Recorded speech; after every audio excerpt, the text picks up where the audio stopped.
Good evening, everybody. Welcome to the Museum of Arts and Design. I'm Chris Scotes, the new director here at MAD, and I'm excited to welcome everyone to the opening event for the Symposium Shared Ground, Cross-Disciplinary Approaches to Craft Studies, made possible by the Windgate Foundation. In a few minutes, you're going to get to meet a number of esteemed scholars in the field, but first I'd like to take a moment to recognize a few special guests in the audience. First is MAD's Board Chair, Michelle Cohen.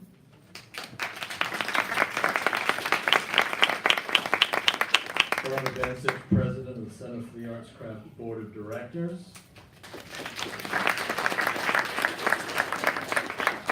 Susan Weber, founder of BARD. And I'm hoping one of our trustees, Laura Taft-Polson, is here in the audience too. Laura just had surgery this week on her arm, but I don't know if she's here this evening. So thank you to Laura. So since the museum's founding in 1956 by philanthropist and visionary Eileen Osborne Webb, MAD has celebrated all facets of making and the creative processes by which materials are transformed from traditional techniques to cutting-edge technologies. As many of you know, today's MAD's curatorial team builds upon a rich history of exhibitions that emphasize a cross-disciplinary approach to art and design and reveals the workmanship behind the objects and environments that shape our everyday lives. Based on MAD's history, it was really a no-brainer that in the fall of 2014, thanks to the tremendous support of the Windgate Foundation, we, along with the BARD Graduate Center and the Center for Craft, initiated a transformational partnership that resulted in the creation of the Windgate Research Curator. This cross-organizational position united three prestigious institutions that have supported and expanded the field of craft studies in order to foster innovative research that could respond to the field's rapidly increasing currency within the field of contemporary art. Drawn on the successful foundation laid by the Windgate Foundation Research Curator, this symposium presented by MAD, BARD Graduate Center, and the Center for Craft is one of the many outcomes of this great partnership. And so now I'd like to welcome to the podium Stephanie Moore, Executive Director for the Center of Craft, for her remarks.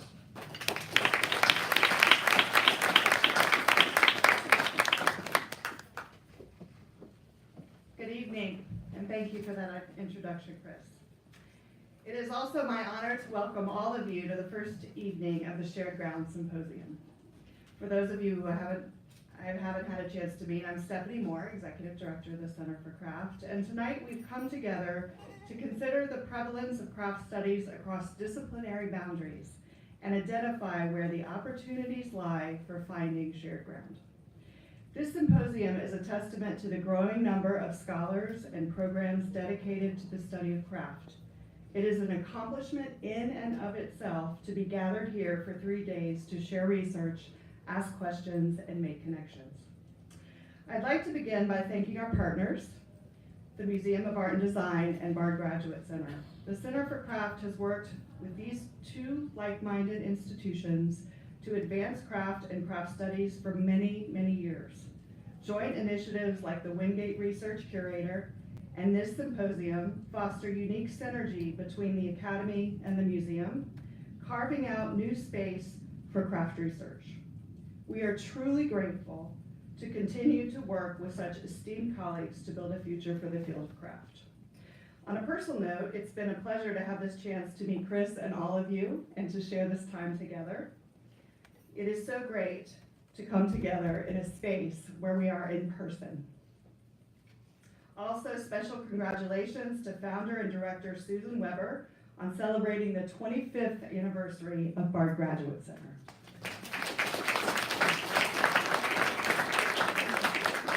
We will be hearing more from Susan tomorrow morning about their Gallery Research Institute in MA and PhD programs. I'd also like to acknowledge several members of the Center for Craft's Board of Directors who are with us, Barbara Benish and Kathy Edelman, who are in the audience tonight, and Brian Chernoff, who will be joining us tomorrow, and acknowledge the generous support from the Windgate Foundation, who provided us with this precious time and resources to begin these conversations. For over 20 years, the Center has worked to advance the understanding of craft in higher education, museums and cultural institutions, and across disciplines in order to increase the value of craft to society. We provide grants to emerging and established craft artists, scholars and curators, organize an annual craft think tank, and host both exhibitions and programs in our gallery located in Asheville, North Carolina. And if you've ever wanted a chance to come to Asheville, now you have your excuse. When we first started our efforts in 1996, craft history and theory was rarely taught in a university setting. Today, there is now a thriving community of craft scholars, a dedicated textbook on the American studio craft, a peer-reviewed journal, and most recently a master's level program in critical and historical craft studies, all of which the center has played a key role in bringing to fruition. These accomplishments would not be possible without the ongoing support of the Center's Craft Research Fund, a visionary program dedicated to supporting scholarly craft research that has radically transformed the field as we know it. Since 2005, the center has annually granted $95,000 to academic researchers, independent scholars, curators, and graduate students in writing, revising, and reclaiming the history of craft. In total, the center has distributed $1.2 million to over 150 scholars. In fact, over a third of the presenters here tonight have received grants through the Craft Research Fund. Thank you for coming out tonight, for attending this symposium in support of this very important occasion, continuing the work of defining and redefining the field of craft.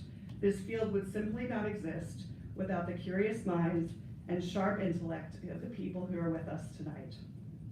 It is now my pleasure to introduce the organizers behind the event and also thank them profusely for the hours of dedication that made today possible. Catherine Whalen, Associate Professor at Bard Graduate Center, Marilyn Zapp, Assistant Director and Curator of the Center for Craft, and Alyssa Arthur, Windgate Research Curator at the Museum of Arts and Design and Visiting Associate Professor at Bard Graduate Center.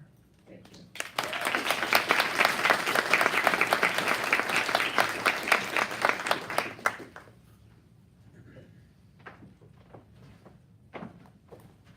Thank you so much, Stephanie and Chris.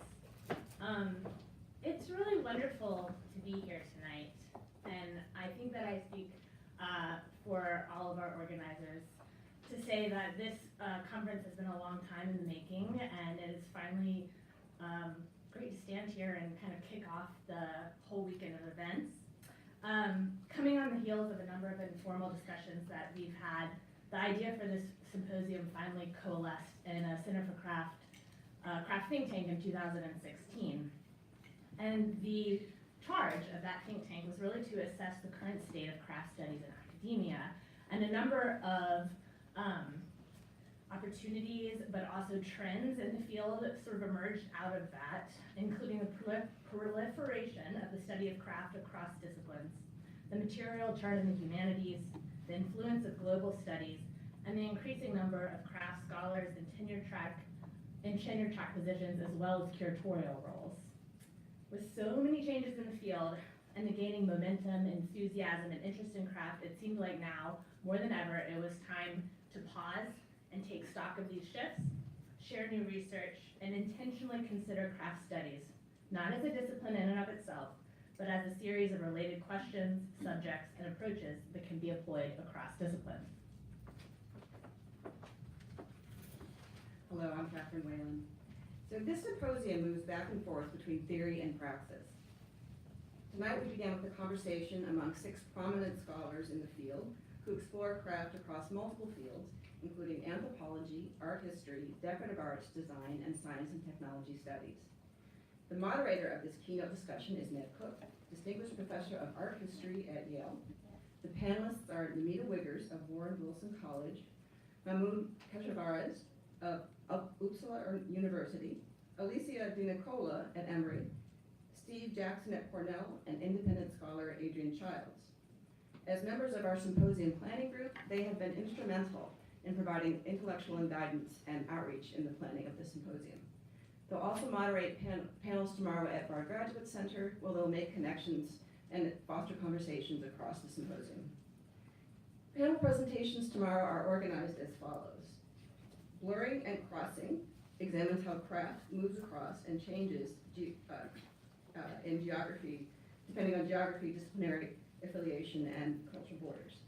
Making a building explores the expanding identities and ideologies of craft and craftspeople. Naming and claiming addresses how definitions and parameters of craft practice impact communities of makers.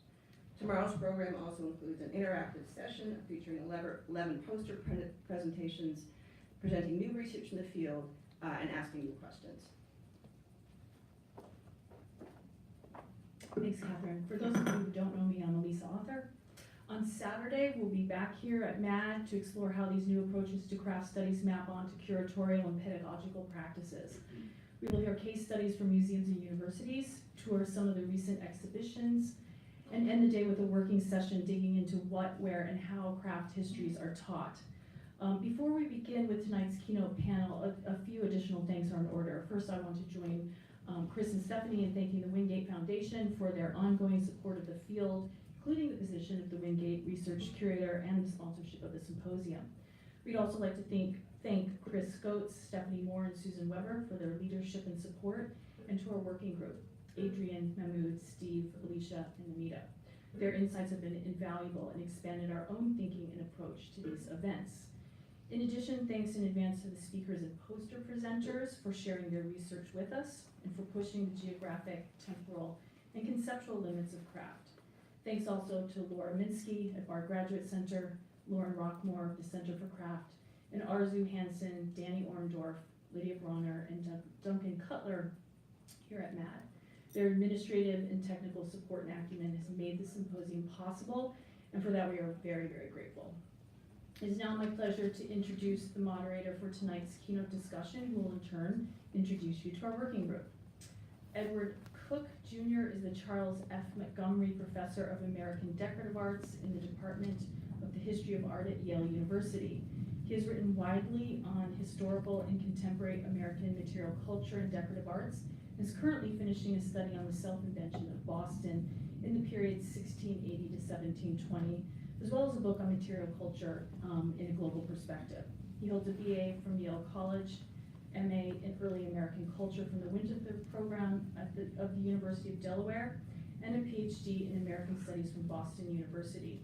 But before we welcome Ned to the stage, there's a few items, housekeeping items.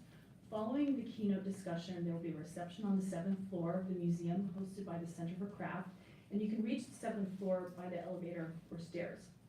The galleries at MAD are open tonight until 9 p.m. You just need your blue button to enter the galleries, and the coat check will close at 10 p.m.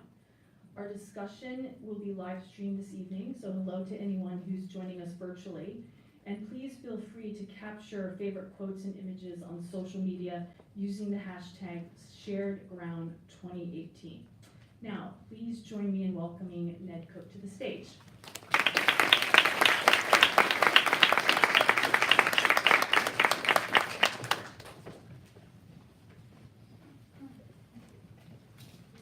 Thanks very much, Elisa, and thank you all for the invitation to participate in this. And it just seems to me that we're at one of those propitious moments where there's been sort of some critical thinking energy that has really started to coalesce, that is starting to spin out. I was going to use a hurricane metaphor, but that's not appropriate about it. But certainly, you know, what we're at is this whole time in which it seems to me we're moving beyond the types of paradigms that have existed for much of earlier craft history and craft studies, you know, moving beyond the idea of mythical narratives of you know, the idea of the self-employed single persons and working in a Mauritian way. We're moving beyond sort of the hagiographical notion about the heroic craftsman struggling against technology, struggling against corporate capitalism, any number of different things. The promotional aesthetics, that people are really sort of looking at objects only from the point of view of sort of dollar signs, saleability. And to me, as I start to think about the way that this symposium has been organized, what I start to do is see a kind of a Venn diagram in which there are this field of craft studies that's now broadly considered, with many different fields overlapping in terms of their interests, still sort of based in one field, one discipline, one set of questions, but finding this idea of common ground, of shared ground. As they start to explore objects not simply as idealized aesthetic types, but as situational sorts of things that grow out of particular contexts that are fluid in some respects, to thinking about conception and production, not simply from some sort of a evolutionary status of thinking about what's more value. It's got to be all handcrafted, handmade. If it's any sort of machine, it's bad. But there's this way in which skill can be applied in so many different ways. Collaboration, it's not an individual who's at work on a particular object. And then ultimately that's where a lot of the traditional studies have stopped. The object, the maker. But there's a much greater consideration now that people are concerned with issues dealing with not just consumption, but also circulation. How objects are then deployed in terms of trying to reinforce certain things, trying to articulate points of views, that actually there is a way in which objects can have a much broader kind of impact than simply aesthetic pleasure put on a shelf, put in a cabinet. And it's this whole idea of, if I can borrow a phrase from the University of Chicago journals, this idea of critical inquiry that is not necessarily critique in terms of a studio art program, but critical inquiry in which you're really trying to unwrap an object. And what craft studies really oftentimes enables is this notion about either from the inside out or from the outside in, but this way that is not simply going in one directional, but actually sort of goes back and forth, that you come up with several different ideas about context, about production, and then an object might actually start to reveal certain things. It might be evidence, but it also might spawn other ideas that force you to go back out. Think about context, think about theory that you're applying, and you might have to shift around a little bit. And it's that in and out that I think, dealing with sort of more of a craft studies approach, you can start to use oral history, you can start to use much richer sorts of contextual points, and you can borrow theoretical perspectives from a number of different fields. And to me, that's the beauty for this evening, is that thinking about having a panel with people who sort of represent different points of view. And just to sort of think about who's going to be up here, and then I'll have them all come up, and I've asked each of them to sort of just talk for 5 minutes about where they approach, how they might define craft, how they're approaching this particular sort of subject as a way of starting things going. And then I'll start asking some questions, and eventually we'll end up taking some audience questions as well. So Adrian is somebody who comes at it from the point of view of a more, some might say, more traditional art historian, somebody who's interested in the way in which appearance, objects might be considered sort of style, but it's more than just sort of connoisseurship. It's more than simply plugging it into a series of progressive styles. What she's interested in is what's behind that appearance, not just simply taking it face value, but actually saying, what are the politics involved in representation and embodiment? And so therefore she shifts it away from that notion of just thinking about an object sort of emerging from a designer's mind, but actually thinking about what's the reception and meaning? How do these objects play amongst many different audiences? Thinking particularly about the Blackamoor figure on ceramics, for instance, in the 18th century. Namita is somebody who comes out of a background that is also might be considered art history, but actually what she's most interested in is what you might think of knowledge structure. How is that we construct knowledge, a history of knowledge development, in this case thinking about how do we know about the field of craft? How do we build cumulatively towards these things, and what biases are implicit as we construct that knowledge? Is my knowledge the same as Catherine's knowledge about this? Is our background going to account for something different? What we read, what we approach, the fact is that there are multiple ways of approaching this, and trying to have some sort of a historiographical sense as well as a sense of terrain is a very helpful sort of endeavor. So you might see the way in which her work could be put under the label of some form of sort of a post-colonial theory, that is sort of to get away from the way in which knowledge is moving out from a center, in this case sort of the traditional way of thinking about craft, and who articulated it, who really owned it, and then thinking about, well, who's left out from that? Can we reverse some of that kind of motion? We might think about Mahmoud, who's taking more of a social science approach to this particular subject, who's interested not simply in the object itself, but what does it tell you, how does it illustrate, how does it enact upon artifactual relations and practices. I was really quite taken by a piece he did on the passport, and the idea of passporting. How do you take something that's both a noun and a participle, actually it's literant, in terms of thinking about the ways in which an object can exist as both sort of a design that is a decision as well as a direction that prompts that kind of behavior, the way many different sociologists have talked about objects in terms of articulating their lives, and the ways in which you can sort of take that notion about object and practice and thinking about something as simple as a chair and chairness, which is not an assumed sort of cultural construct in many different cultures, who are ground cultures as opposed to chair cultures. So the idea of thinking about everyday objects, not just a passport and what that does to control the body, to keep different things lined up in different places. The chair does the same thing. It's hierarchy. It assumes certain kinds of options for people.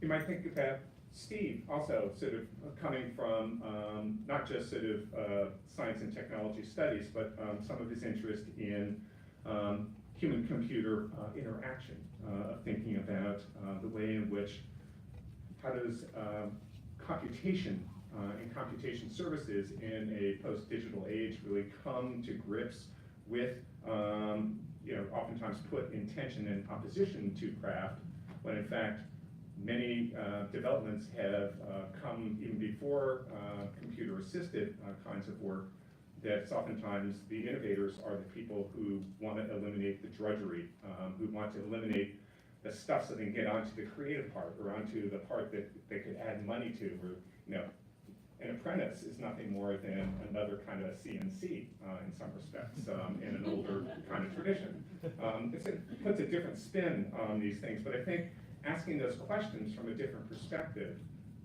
leads to productive kinds of leaps forward.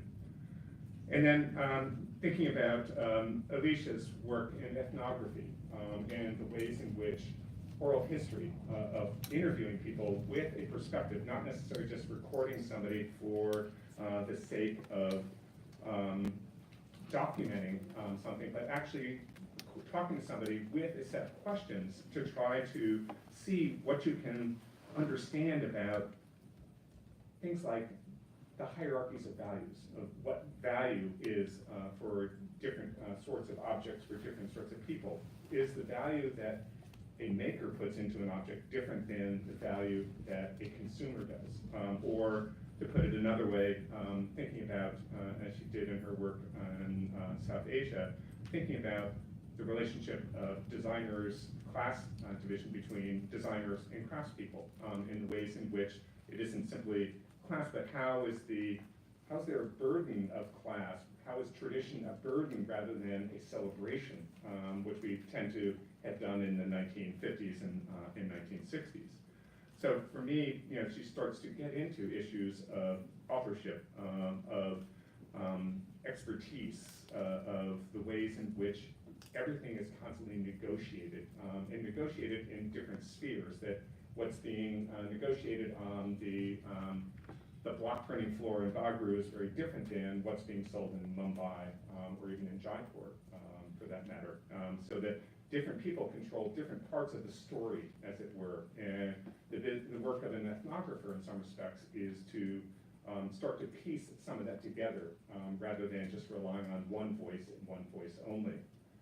So what I'd like to do now is invite the five of you up here and then maybe have each of you talk for 5 minutes, and then what I'm going to do is start asking some questions based on that and have you get in conversation with each other, and let's see where we go.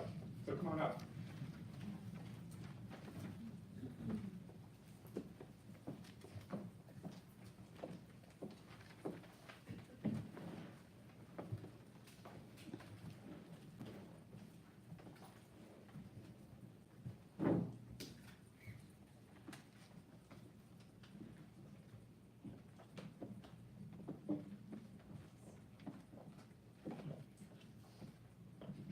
So Steve, maybe what we'll do is start at your end and work towards me. Is that okay?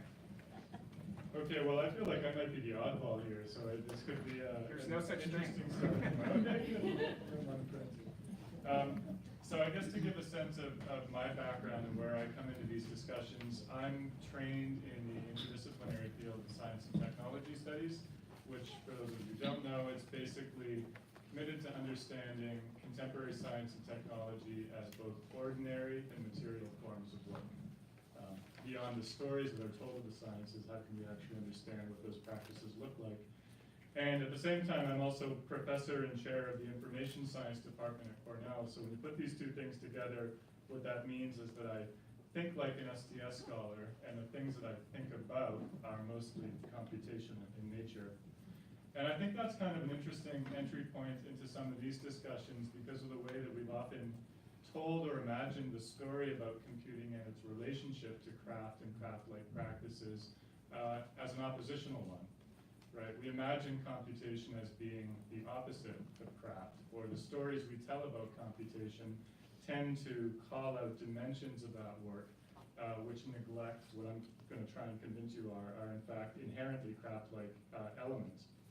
The computing industry and computer scientists are guilty of this as well in the stories we tell about computing, precisely because the way we tell the story of computing neglects all those elements, right? When we think about who is a computer scientist, what is a computer, the figure that usually comes to mind is some kind of Diet Coke-addled programmer in Silicon Valley.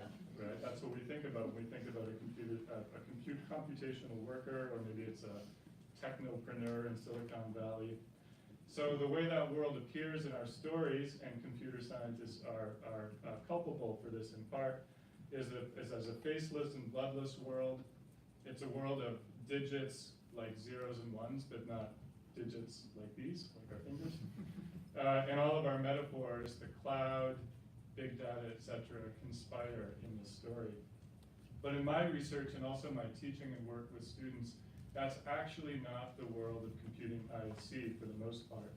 This might be a selection bias, I'll tell you in a minute about what I work on, but the world of computing I see is actually full of craft, and some of its richest and most interesting, and for me, deepest dimensions are in fact craft-like in nature. And I think that many of the most interesting challenges and questions that arise in the field of computing today are precisely at those places where computing meets, mixes with, reconfigures, is reconfigured by its encounter with traditions of work which have very deep craft-like dimensions. Okay, so what am I actually talking about? What do I study? I'll give you some examples of this. One of the projects that I've worked on for many years, and Marilyn has heard me talk about this in the past, is cell phone repair around the world actually, but the cases I'm thinking about most immediately tonight are in Bangladesh. This is a classic example of a story or a side of computing which most of you likely have never really thought about or have never heard about because of this Diet Coke-addled programmer problem that I just mentioned in the stories we tell. If you actually look at the work that keeps computing going in the world, that actually makes computing sustainable through vast swaths of the world, including but not limited to places outside of North America and Europe, it's actually a deeply craft-like affair. If you go and spend time in the workshops in the Gulistan underground market and different places where this work happens, you would be struck, you would be astounded, I think, at the creativity and innovation in the way I want to think about it, and also craft-like nature of what's happening. Another example, places where computation meets ecology. One of the things I work on is a large-scale science project called the National Ecological Observatory Network.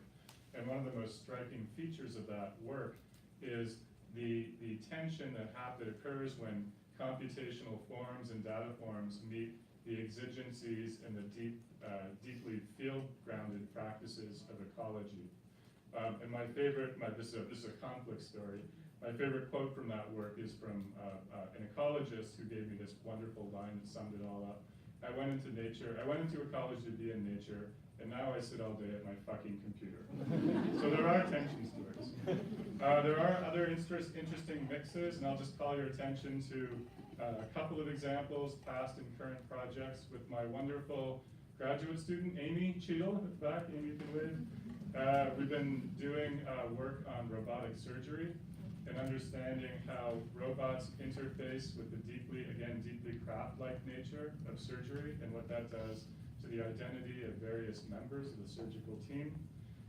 Amy has led very interesting work that has a mad connection, actually, on the introduction of robotics into Wendell Castle's fine arts furniture production that issued, an installation of which issued here last year, I guess, in the Wendell Castle Remastered project. So, if we're thinking across these examples, what does craft mean and look like in these worlds? Again, these partial worlds that I look at. If I were to try for a definition, which I wouldn't because I don't feel qualified to offer one, what I would say is that my interest in craft is really more about a practice than an orientation than an object. That's how I actually approach many things in the world. And if I were to give some characteristics of that practice or orientation, it would probably include things like a form of material care and commitment, or a feel for the thing itself, a commitment to quality, whether aesthetic or functional, that is in some sense for its own sake, the elegance of a proper fix, the commitment to a job well done, a commitment to handwork and eye work and ear work and nose work and skin work, and you can fill in your favorite body part perhaps. As a richly embodied attending to the worlds and things at hand. And also interestingly, in all these different sites that I've been looking at, I think there's very interesting questions around commitments to transmission, often through forms of apprentice-like teaching and learning. So thoughtlessly applied, as it sometimes is, computing can indeed disrupt and undermine these relations and these values, but it just as often depends on them or extends them into new forms, to one of Ned's points. And in the core of its own work, despite the stories we tell about it, computing and modern science and technology in general, I believe, is a far more crafty endeavor than we've typically given it credit for. That's great, Steve. One of the things that really is striking is when you start to thinking about technological development in the 18th and early 19th century, for instance, it's oftentimes the craftsmen who are generating it. They're the mechanics of the time who are the Steve Wozniaks at the time, who are fiddling around and figuring out ways to simplify certain things without a sense that eventually that could be co-opted and made into something other than the thoughtful work that they're engaged with in that product. So that notion of process-based historical understanding of thinking, not sort of being judgmental as you approach it, but actually having an open mind and thinking that there are many different ways to walk around an issue of process and not to have a sense that one is more privileged than another. I mean, for me, it's a fascinating thing to thinking about where sort of computational work, which initially the first way in which it was introduced was in weaving, in terms of the obviously binary kinds of situations, translated very well to the idea of weft structure, and how one things of thinking about approaching Wendell or some other work, that it's very much a kind of rectilinear, that is much more curvilinear work, and how one can adapt those very same things, but yet you can also start to thinking about 3D printing as that flexibility of either being a fascinating part of post-digital creation, or it can be mindless programming that which nobody understands the actual processes in it, or simply plug and play to produce something. Absolutely. So once again, you're caught in this thing, but trying to open it up as much as possible. Excellent. All right. Go ahead, Adrian. Hi, I'm Adrian. And thank you for that wonderful introduction. I am a traditional art historian. That wasn't said in a negative way. No, That's no. a hat I wear sometimes too. And that's how I was trained. And I was really interested in 18th and 19th century European art and 20th century American art and the issues of race and representation across those axes. And as I was working on my dissertation and all of that on painting and sculpture and images of Black people in European art, I noticed that a great amount of objects, decorative objects, I think we're calling decorative arts as part under the umbrella of craft here, so we can argue about that later. It's stuff. They It's might, legit. they might not like that. Anyway, there's so many decorative arts that were analogous and analogs to the paintings, the sculptures. This was before we started studying the ways that furniture and paintings and all of that work together in environments. And so when I was in graduate school, there was really no discussion of these other kinds of objects. They might be porcelains, they might be silver, they might be furnishings, but I realized that they were sort of part of these ideas that were being communicated in the paintings. And so one of the things when I finished my project, which was my dissertation, when you finish something like that, you think, well, what am I gonna do with this material? The one thing that stood out was that the decorative objects that had never been addressed in those kinds of ways. I mean, of course, you're going to research, you go to the book library, look for all the books on Blacks in decorative arts. So of course, I'm still writing that one book right now. There was nothing. So I took it upon myself to begin a long journey, and I've been on for about 10 years now, and I am just starting to finish this book. But the main point is, I felt like these objects, which were like tables and chairs, silver candlesticks, blackamoor objects, and the bodies are servants, they're slaves. Some of them have chains, so we know that they're slaves. They're holding lanterns. In the early years in the 16th century, they're precious luxury objects, and they define luxury interiors, and they are part of the era of colonial pursuits, the era of the slave trade. And they're European luxury objects that define them at home, but reflect larger issues of inhumanity, or larger, that are going on in this, let's say, triangular trade or in this Atlantic world. So how does the luxury material reflect that Atlantic world? And why hasn't anyone ever mentioned that when you go to the museum? And I've gone to talk to lots of curators. I've seen a lot of these objects. I go to visit them, and often the curators, who are wonderful, they don't really know what to say about it. So it just isn't being said. So this is my big project. So how does that relate to anything? I've run into a lot of questions when it comes to the issues of craft or the issues of decorative arts. A lot of the objects do have makers. The porcelains are linked to certain companies, but a lot of them they just mushroom up. They literally just appear in an inventory, in the 1677 inventory at Ham House. There's the blackamoor objects appear, and no one really knows where they came from. And they mushroom up in Germany, and they mushroom in Italy, and they think that they may have come from here. So there's this kind of this kind of appearance of things that has to do with us not really understanding or knowing the history of that craft, the history of that trade, those workshops. And so then what does it matter? If there's another question, well, does it matter who made them? Or what matters is maybe the collectivity of it and the ideas that they represent. So I'm kind of building an entire inquiry about a bunch of objects that I see as being related, and they are, but have had no kind of systematic analysis or critical analysis. And so it's very hard. So one of the questions is like, who made these, and does it matter? is there an origin story for this?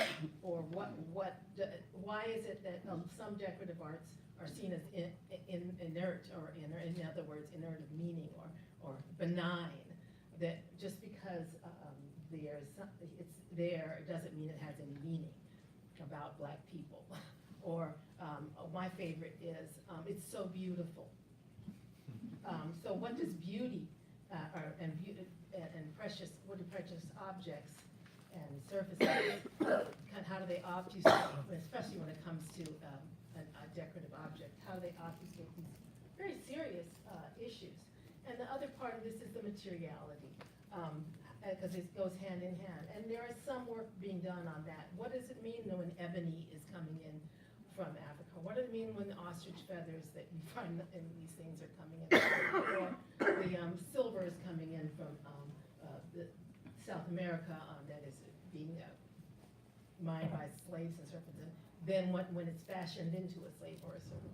So those are the kinds of, there's both material things, it's with ideology, and then there's also, it's interesting, some of these objects are in the homes of people who are part of this trade or part of the administration of these kinds of things. So then it's about how do these decorative objects reflect sort of phenomenological issues of being in the space and using them and having bodies around them. And there are a lot of decorative arts historians who are now starting to look at the social interplay between furniture and how they're being used. And then I'm just saying, well, how is race fitting in there? So this is a very complicated kind of inquiry, but it's interesting to me, and it's kept me going for a long time in terms of my interest. And I think that it says something about how the meaning of things, and that they are not always, that they need to be investigated, a little bit more when it comes to things like social issues like race. That's powerful stuff, because objects are not benign. They're not just simply passive. That they do a lot of work, and some of it is on the form of hidden labor, some of it is on presumed hierarchies of the owners, and just thinking about the history that many times people have stopped only at the figures of the four continents. That's how they think about race being represented in 18th century ceramic, as the little garnitures with the different colors of Asia, Africa, the Americas, and Europe. And they feel like, okay, that's it, it's typologies.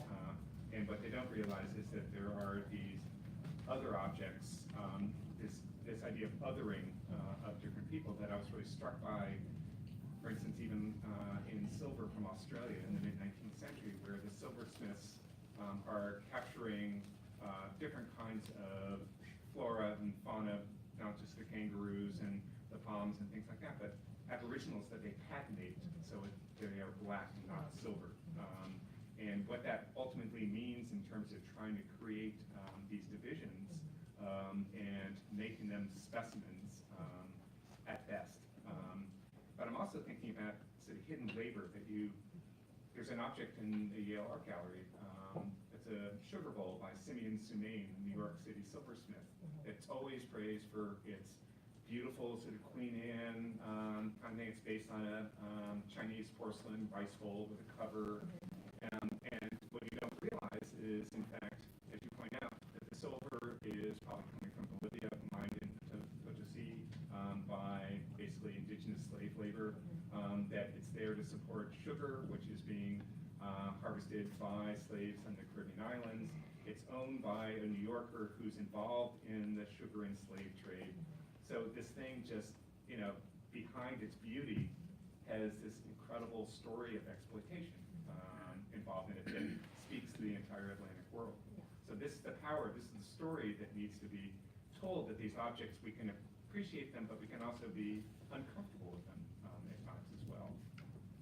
Yeah, no, I think, and that's interesting, and sometimes even the curators don't see it. And again, I just a quick anecdote. I went to a museum, I should be nameless, they had a silver slave candlesticks, and they have chains on them. There's a slave collar and an actual chain that chains the collar to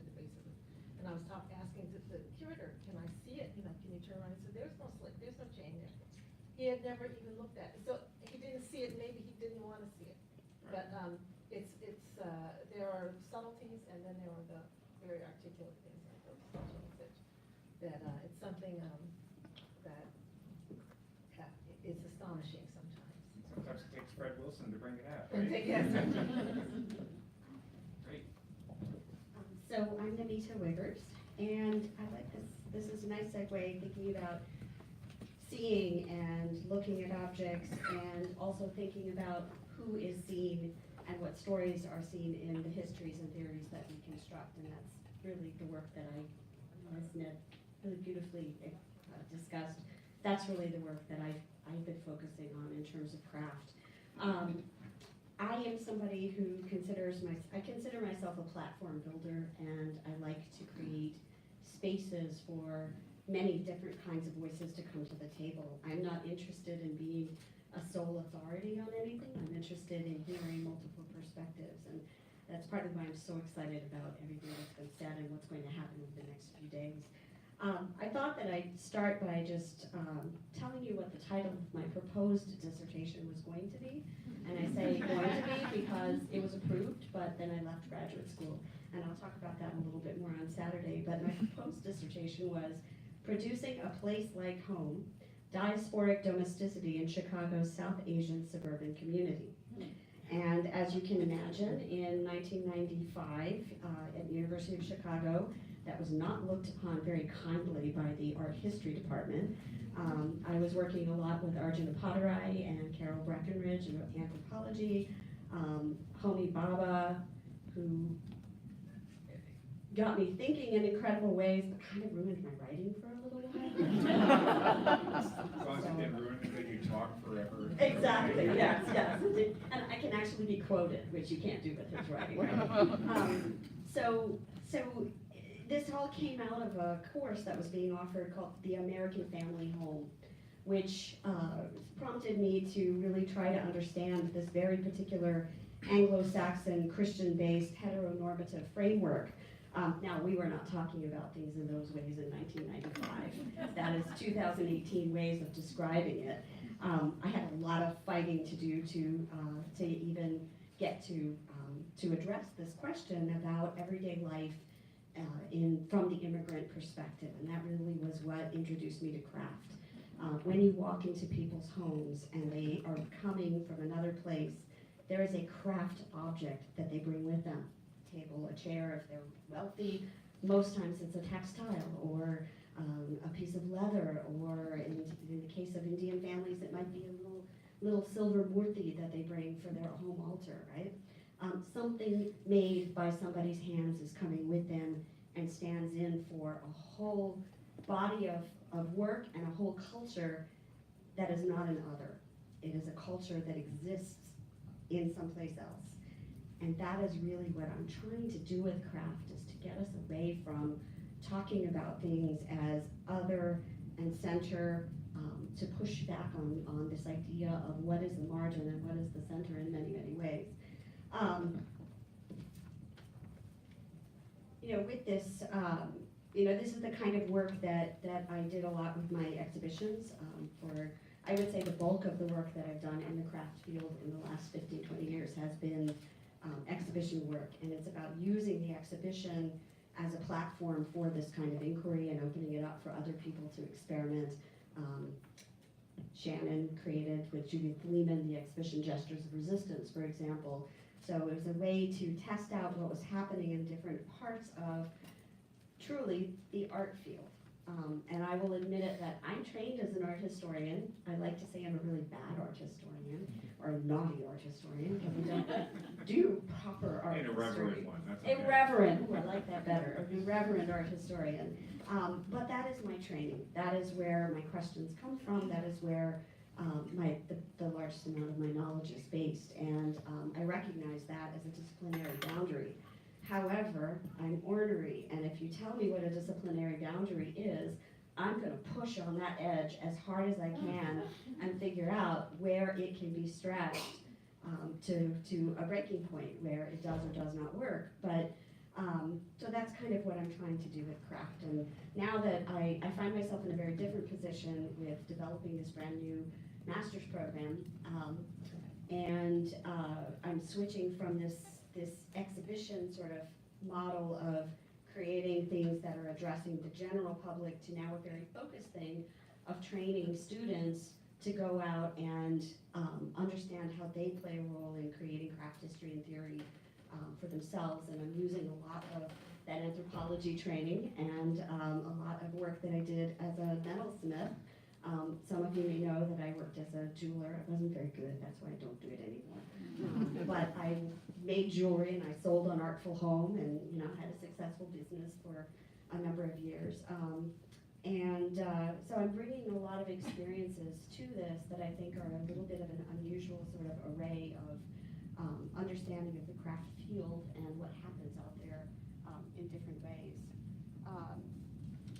I would also say that one of the things that I'm interested in and I'd love to hear more about as the next few days go forward, Tara Lee Tappert very generously donated some of her research archives to Warren Wilson College. And these are materials that were used to prepare a series of 4 volumes that were produced for the Museum of Art and Design, with the idea of being these 4 volumes serving as a history of 20th century craft. Now with that, she also gave me all of her files from 2002 when she was teaching the history of craft at George Washington University. Now, over and over, you will hear people say, craft is not intersectional, craft is not diverse, there's no history about African American makers, there's no history about this and that and the other. Looking at the syllabus, I'm embarrassed that I didn't know what she was teaching at the time, because it's there. So what has happened between 2002 and now in the way we teach the history of craft through art programs has deleted a lot of this kind of material culture work that is out there, and it's lost. And I think we need to bring it back. And I want to understand from you all who work through material culture, I need to understand what happened and how we can fix that, because y'all are doing it. And it's not part of the artification of craft and craft history, and I think we need to go back to that a little bit. For me, I sort of see this field the way, that elephant story where the blind men are touching the elephant and one person touches the tail and thinks that the elephant is a rope, and another blind man touches the trunk and thinks that it's a hose, and another one touches the legs and thinks that an elephant looks like a tree. And for me, creating this program is really about trying to think about the way all of these different disciplinary approaches to craft can be put together to create this kind of an elephant, and teach through that sort of way of piecing all of these different perspectives together. That's great. And so what you really remind us is the difference between sort of working on an exhibition as a means of critique, where you can sort of work along one vein productively, versus the idea of constructing curriculum, which is staggering because you can't just assume you're going to be critiquing one thing, but you're actually trying to get students to be open-minded and walk around an issue as much as you can. So you've got to be able to jump up and down different platforms as you move around the field or fields up, and try to figure out what you're going to expose the students to.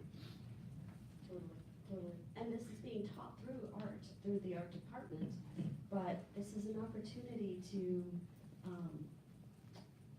maybe construct it differently and shake things up a little bit. And that's what I'm hoping to hear some ideas from everybody here that we can use and engage and try and do some of that. And I don't think you need to be apologetic about having tried your hand. I've tried my hand at different things, and I know I'm not going to quit my day job to become, a maker or something. But so like it informs the way you think about these things just as much as reading anthropology, or actually I would suggest you're even a product of the sociology, the old school sociology department at Chicago.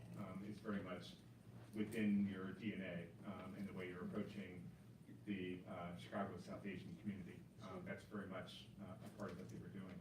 So, you pick up all these different perspectives as you go through, and how rich it is, that you can sort of drink from all these different wells to then produce something which is complex, which is, after all, a humanistic activity. And we do need to remind ourselves that ultimately we're in the humanities kind of domain, much as we're using, I mean, even sort of Steve talking about STS, I mean, it's still very much of a humanities-based way of thinking about this. So that's where you're going beyond the simple, is it Coke Zero or Diet Coke? Which one are they on? I guess this is our plug, right, for Coke promotion. But, so that's the way in which people sort of separate out art, science, humanities, and technology. And in some respects, what we're talking about in terms of this idea of craft studies is starting to try to bring these things back into conversation. I'm Alicia DiNicola, and my discipline is anthropology. Craft studies in anthropology is quite small, and I am so thrilled to be here where I can actually talk about this and all of the different ways that everybody is talking about it. It seems like I'm doing something new when I'm doing it in the midst of anthropology, and then I get here and I realize it's steeped in all sorts of things that other people are doing as well, and it's really exciting. Two main things. And asked us to talk a little bit about ourselves and what brought us here, and so I took him literally. I grew up in the home of carpenters. I literally grew up in a cabinet shop,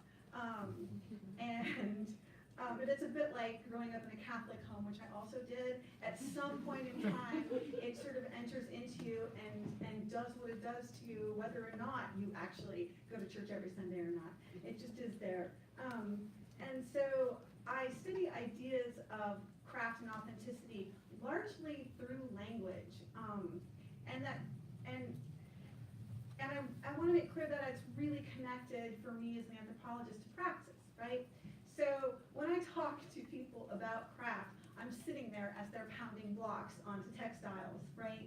And when I talk to people about craft, I'm watching them make jewelry, watching them do the things that they're doing, but words are kind of the way that the pillars of the structures that we create, right? They uphold some of the structures that we create. And so they become really, really important and critical to me. When we say craft, how are we marshaling it? And who's getting to marshal it? Who's getting to marshal and say what is a craft and what isn't? What bodies are craft bodies and what bodies are design bodies, right? And I started working recently in Costa Rica. So I'm looking at the different ways that people define authenticity in art and craft, and how they define craft itself in these different kinds of nationalistic moments for each place, and who it is that gets to define it, how they're defining, how different that is in very different contexts. And so I'm really enjoying being able to see the kind of, I've talked about this in India, but being able to sort of look at Costa Rica, where craft is really sort of grounded in the idea of tourism. And India has in some ways been able to extract itself from that, even though all of the craft artisans that I've ever talked to really need those tourists to buy their stuff. The heritage and the depth and the length of time that they've been doing it has allowed them to sort of back off and kind of claim an authenticity that doesn't have much to do with tourism. Whereas in Costa Rica, that's a very different story, and it's sort of grounded in this idea of place and newness as opposed to heritage work, although there's some overlap there as well. But for me, the idea part is really critical and really important. Ideas of craft, right? Not just the craft, but how people use what they do and how they feel what they do and understand what they do, and how important that is for other people to understand in the same way that people understand those things about themselves, and how those kinds of things can, like I said before, sort of create those structures on which we build ideas of power and context and distinction, right? Ideas of when we define things, we are in fact distinguishing them from other things. We're not just saying what they are, we're saying what they're not allowed to be as well. And those happen very differently in different places. It's not just a single thing. And yet, when I talk about authenticity to people, shake their heads. Yes, of course, we know what craft is. But when you start asking people, what is it? And when you start comparing different definitions amongst people, it gets really complex. And so that's really sort of where my work has focused over the past decade or so. That's great. There are a couple things that I think are critical to keep in mind in terms of the way in which you undertake field work.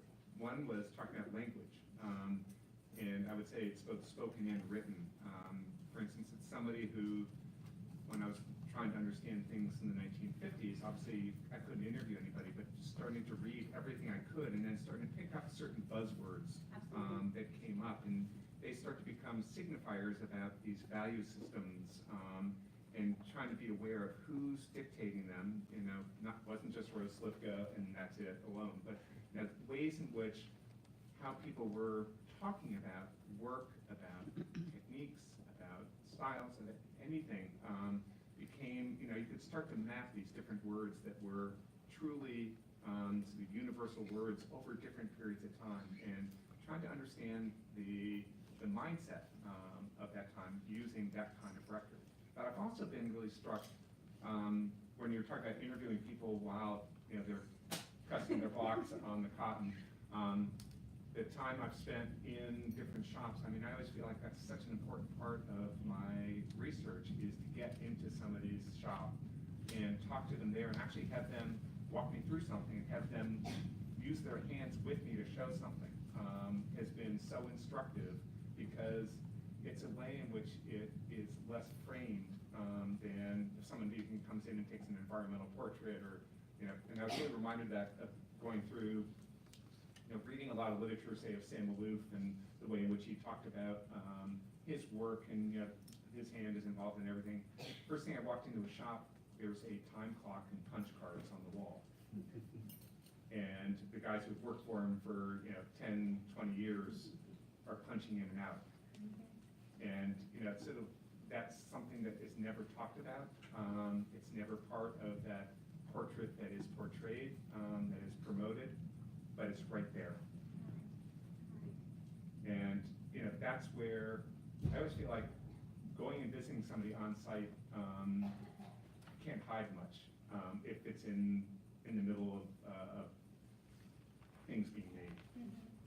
And I talk a little bit in the upcoming paper that I'm doing this weekend. I can't remember if it's Friday or Saturday. It's tomorrow. I'm ready, really. But I talk a little bit about a designer from Jaipur taking her students out to LaRue to see the actual craft being done in a shop. And there's a real tension there, right? In this idea that these middle class, very educated students who want to be designers are going out into the villages, some of whom may never have been to a small village, even 40 kilometers away, to see the real craft being done. And so there's really a tension there between that, how important that is, and how that's also structured and creates distinction as well. And it's a really fascinating thing to study. Actually, there's even the control. Excuse me for a quick Jaipur rant here, but blue pottery in Jaipur. I was really interested in seeing it being made, because it's a footwear-based ceramic. You don't see that being made in the States. And there's a firm there, Nirja, that is sort of the equivalent of Anoki in textiles, who sort of control the blue pottery mythologies, if you will, that they sort of revived it in the late 1960s. And I kept saying, where's it made? And it's sort of like, no, we're not going to tell you. Finally, I was able to locate somebody who said, oh, I know, it's a village, it's far beyond Bagru. And so I'm driving out in the countryside, stopping every 5 miles, asking where this place is. I pull into this town, I can't see anything. And keep asking people, and then finally says, oh, follow me. And so go down this alley, and then on this back, up on the second floor, is this complete pile of footwear in various stages of production that they were doing work for Nirja and also for themselves. And they were selling through the internet. And so they had no problem in terms of thinking about authorship of what was theirs, what was Nirja's. It just got stamped differently, but the idea was, and they didn't even describe themselves as potters, they were farmers, they said. There's so much and there, I'm gonna stop. So, this is for another conversation, but it's, it prompted me in terms of who's controlling what narratives, and authentic versus control, and et cetera. Thanks for indulging me. I move. Yeah, like other speakers, I'm also happy to be here. So my background is design trained as an industrial designer, supposedly the enemy of craft person.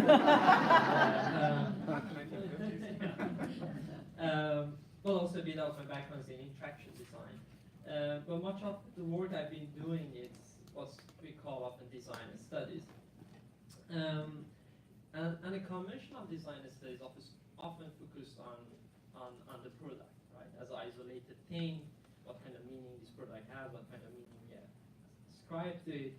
But also often design studies, the conventional sense focus on the design, right, this figure of designer, who was he, who was she, and kind of render this figure as the main maker. Often this person don't know the material, right? Often the maker is someone else in outside of Western world and doing the work under exploitative conditions of labor. But if one traces actually the object, and not as isolated, but as something that's situated in a network of relations, different forms of relation, political, economic, social, and environmental, then basically we can see is different acts of making in different contexts and different moments that shape these objects. And this would allow us to depart from this hegemonic figure of designer that often is communicated to us as this genius person, and this communication often happens by institutions, right? Museum, galleries, and even research and academia that's behind this. But there are lots of acts of making that at work here. And that's where we can kind of find and trace the careful practices of making, and that are attentive to the materiality, to the capacities of material. And this is the case for both the seemingly highly designed objects and those seemingly a-designed objects, such as passport, right? We don't often think of passport as something being designed, it's just there, right? While, I don't know, a famous chair by a designer is very much a design thing. So my works often be on the later, the case of objects that are mundane, that are not seen as design, and we are not able to identify an individual designer behind it. And when you look at these kind of mundane objects that are a-design, then the point or the way I've been working with this type of objects, including passport, is to not take their design for granted, or look at what's their graphic reality, what kind of nationalistic representation, for example, exists in passport, what passport designs, right? What kind of conditions of being and moving and residing in the world this object design, and that's why, as you mentioned, passporting maybe is a proper term to understand the object and its relations, right? So my research in the 6-7 years, and that's what was my dissertation in design, was how the right to freedom of movement has historically been commodified through these objects, right? And this came up through lots of interviews I did with undocumented migrants in Europe, including Sweden, and border transgressors, and those who try to cross the border, seek asylums and seek refuge.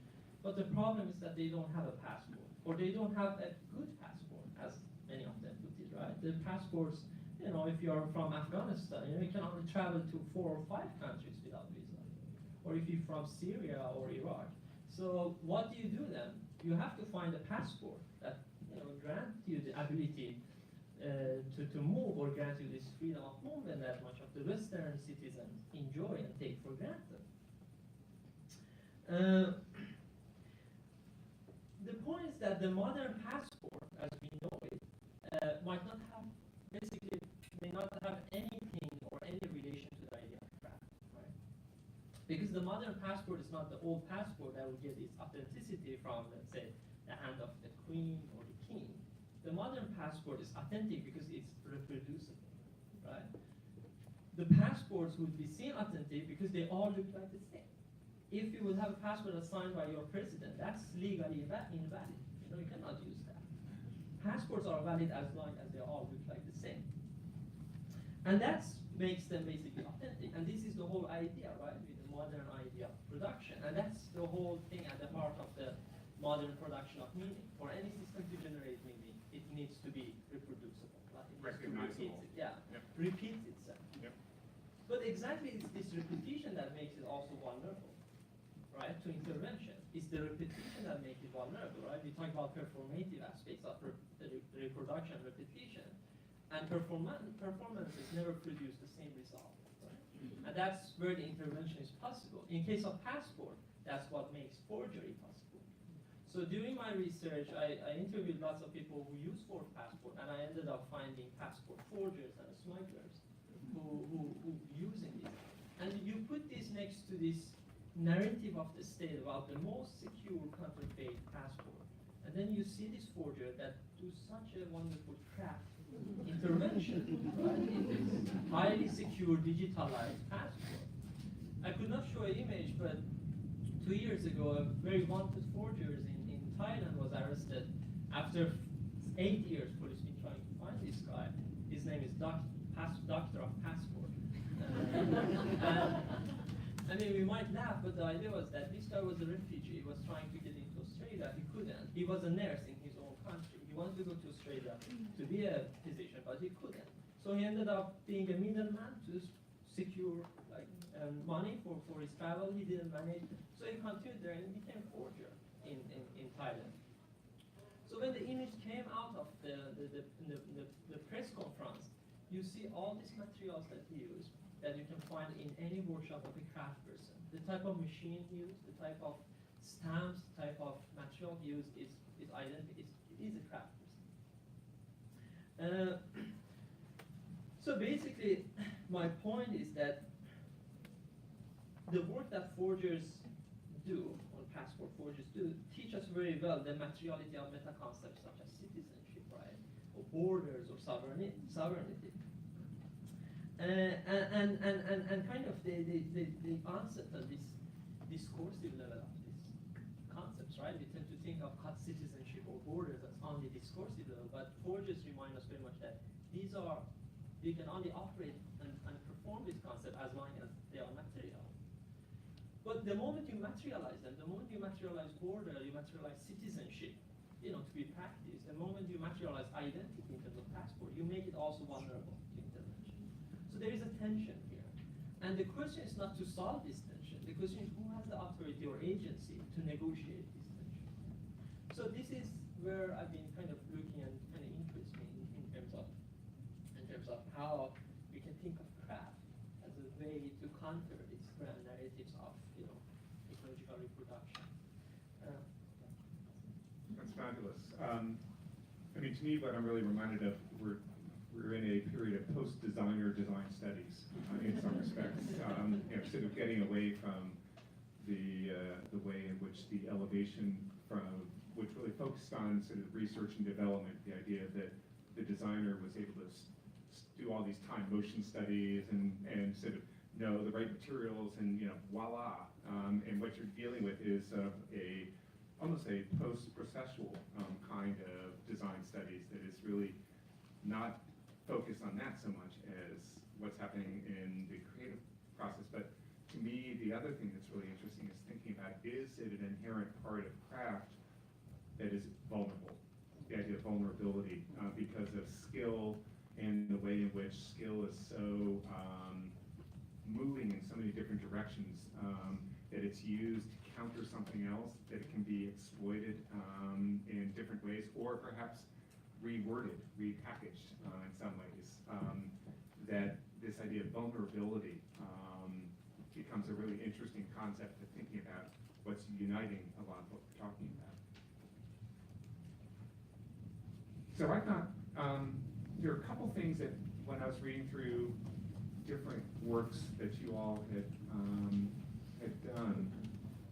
Catherine had provided me with, there were a couple things that I was intrigued with, and I thought that there might be some pairings that might be interesting to talk to. So this would be for Steve and Alicia. The notion about collaboration and hierarchy. So Steve talks about the collaborative act in terms of the CNC machine in Wendell Castle's shop, in terms of what it's done to remove drudgery and how it sort of creates a collaborative work environment that somebody's actually re-engineered a postal sorter to be able to use as a, 6-axis carving machine and various other things. Alicia talks about sort of a hierarchies of collaboration between the person actually doing the printing, who's got command of all the natural dyes and the 32 steps that you're going through in terms of stamping, bathing, cleaning, setting, more than you name it, sort of the complexities of that. But yet it ends up being hierarchical in terms of who ultimately is known, or what mythology about the royal court or other people sort of buying these things. So I'd like to hear the two of you talk about this idea of collaboration and hierarchy or recognition maybe within it. For instance, with Wendell's stack laminated stuff, who gets credit? Who knows who did what on those pieces because it's signed WC and the date on the bottom? Well, I think there's the question of collaboration and hierarchy in the practice, and then there's a related but separate question around the stories we tell about those. Yeah. So I think that, and this actually connects with some of the points that were coming up around authenticity, I think, as well.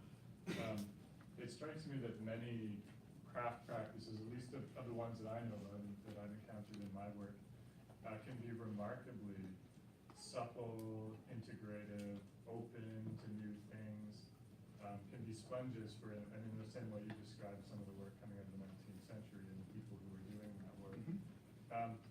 Some of the problems I think come in when we step back and stories are told about those powerful stories become told about those practices, and then the collaboration starts to look a little bit more like what collaboration meant right after World War II in France, right? Collaboration was no longer like this shiny thing that we all love, but actually it was suspect, it was suspicious, it was a problem. So I think that relationship between practice and stories actually comes up quite powerfully across the set. In terms of collaboration and hierarchy, I think that, to me that they both speak to sort of dimensions or maybe axes along which the fundamentally collective nature of craft practices is organized. So I've never met perfectly flat collaboration. I've never met one that didn't have some kind of multiple asymmetries involved, sometimes running in different directions between different actors. I don't know, short of very stark and brutalistic situations, I don't know that I've met that many pure hierarchies that didn't involve some degree or element of give and take, right? Some sort of, in a very stark way, you could speak to a form of collaboration. So I think that putting those things together is really important. And I don't regard them as opposites. I regard them as tensions maybe, or poles, at least in the sets I've thought about it. Yeah, I was just raising it because it is one of these things within your article about thinking that Marv, the guy who engineers all this stuff, is brilliant in terms of adaptability and sorting it out, and yet does he get any kind of recognition within promotional materials or, sort of who are the unsung heroes in the Wendell Castle studio? And I'm sort of reminded Charles Eliot Norton in the late 19th century in Boston, sort of very much important in the Society of Arts and Crafts in Boston, had this phrase that he talked about mutually helpful relations that was between the usually university trained or upper class white male who knew something about styles and had gone to Europe or sort of knew something about taste and style. And then there was the immigrant craftsman who was skilled, who could make anything, but didn't have any original, had no sense of what to do. So this is a mutually helpful relation that a designer of an upper class designer, and sometimes architect, sometimes not, and then these immigrant craftsmen were basically human machines, would collaborate in producing these new products as a critique, as an alternative to industrial production. So you're just shifting it a little bit in terms of thinking about mechanization in some perspective, another form of mutually helpful relation. Yeah. There's a distinction that comes from Hollywood films. It has to do with the way royalties are allocated between above the line and below the line work. And I often think that a lot of our collaborative practices have that nature. So in the academia, above the line and below the line might be about who counts as an author, right? When we think about papers we write, there's one or two or three, a small number of authors that are recognized as authors. There's many more people involved in the work. If we do ethnographic work, our participants are engaged and involved in the work, not usually named as authors. That's true of lots of different things, right? So it's true of Hollywood films, it's true of papers we write. It's true of the achieved products of craft practices as well, right? So I think it's a crucial tension.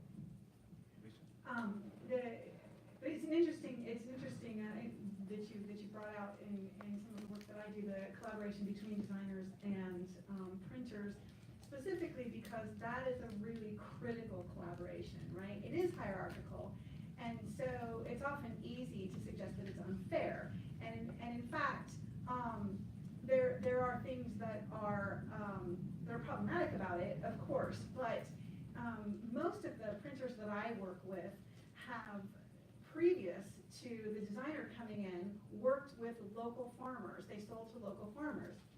So the people they sold to and the people they designed for were right there in their backyard. They talked to them all the time. Once Chinese products started coming into India and people started buying saris that were made out of synthetics and much more cheap and well-wearing textiles, the jobs that printers had were disappearing really, really quickly. And so the designer coming in and connecting the printer to other audiences, right, to other places, was a critical move for printers and allowed them to keep doing what they're doing. And the problem, of course, is that it's very, very difficult for a printer to move into that designer space. That's a thing that's very hard. Designers come from middle-class, educated, English-speaking, traveling, communities in India, and printers almost always come from small villages, also educated, but not English educated, and educated in a very different way. And so that collaboration is really key. It's interesting also, though, to think about how those meanings can get changed, often by very well-meaning things. So, for instance, geographical indications is a kind of copyright that is given to groups as opposed to individuals, like copyright. And just recently, and it's spreading all over the world. It's very much like terroir with wine, so connected to the soil, connected to the local area, and given to groups of people in a sort of traditional sort of way. Bagru just got its geographical indication status in 2011, and looking at that, I thought to myself, what is this going to do to the collaboration between designers and printers? Because it indexes creativity specifically with the printer.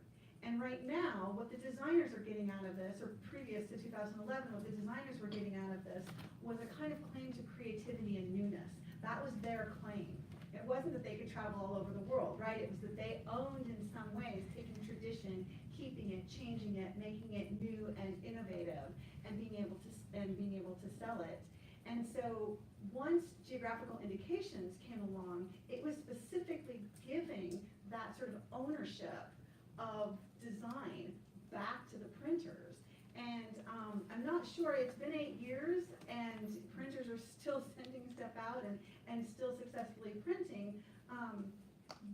sure, I haven't been back to ask that specific question of how is it really affected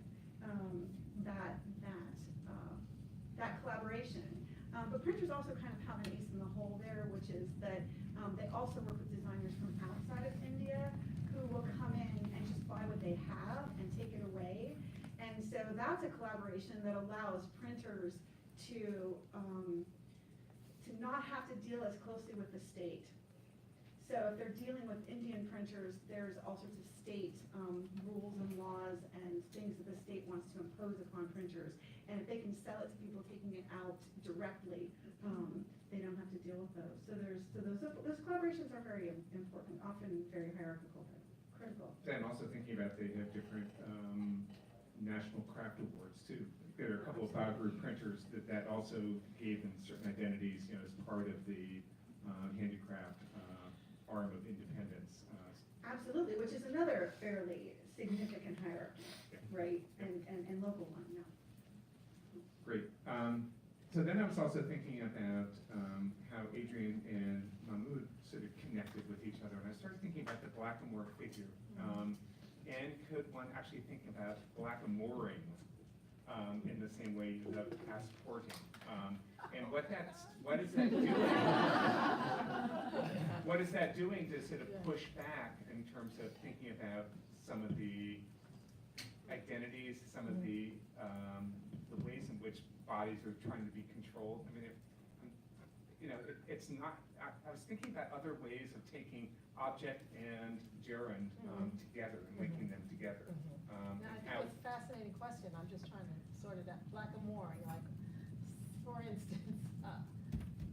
Well, just trying to imagine how these objects, I mean, you are halfway there in terms of suggesting how they characterize different hierarchies, different statuses, much as there was an exhibition at the Yale Center for British Art that dealt with a black figure in the long 18th century that it was sculpture of in black basalt versus white marble. But there were also paintings that had the black servant exotic next to a mahogany table, along with exotic objects, including objects from India, you name it. And the slave was just simply one other imported object.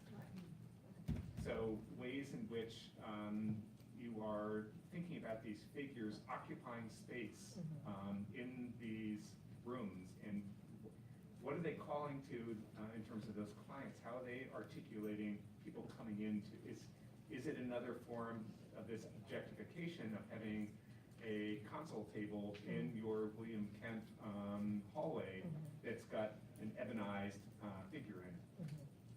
What about the dining table where you have servants bringing stuff to and from, but then the candlestick itself also is reminding you of place and who's in service to whom?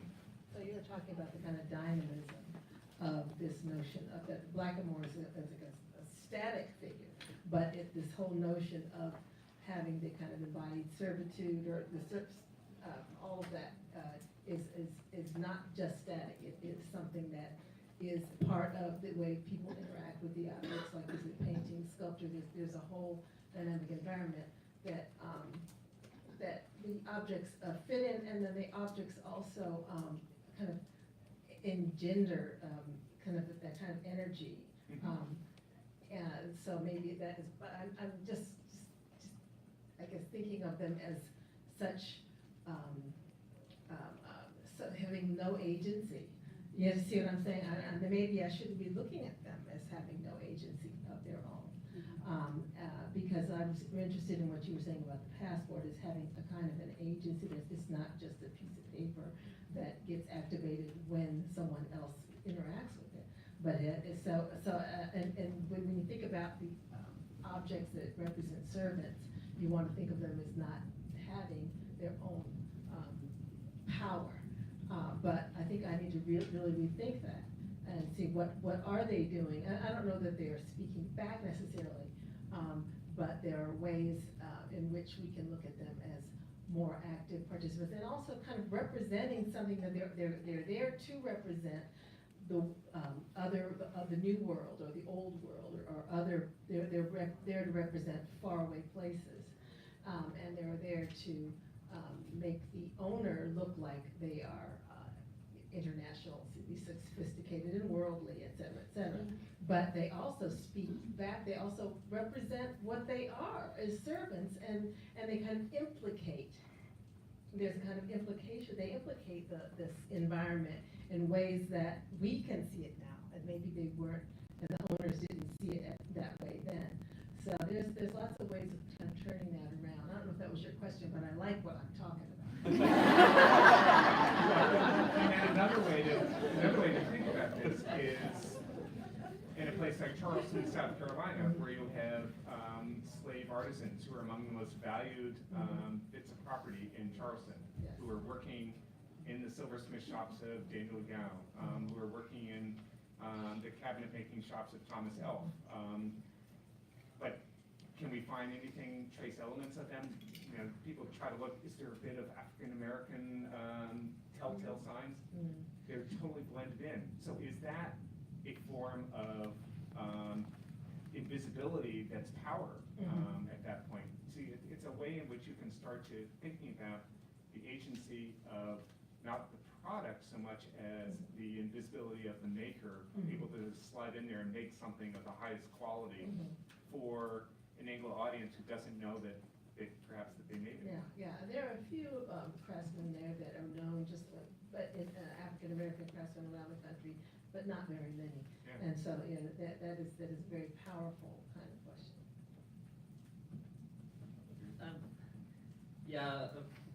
Going back to your question, it's a bit hard to maybe apply this to everything. I mean, we can talk specifically about passport. I'm not sure if we can, but I mean, one thing is That line of thinking is. yeah, that line of of course, and I mean, kind of connecting back to this notion of collaboration, we often tend to think about collaboration of different natures beyond objects, but we forget that the objects also participate, right, in the world. I mean, they're not only they don't only represent the world, they participate, they enact the world, right? Right.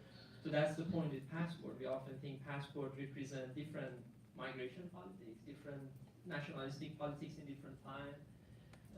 You know, in US, Cold War, if people associate with communism, you can deprive them from their passport, vis-a-vis their right to movement, deprived.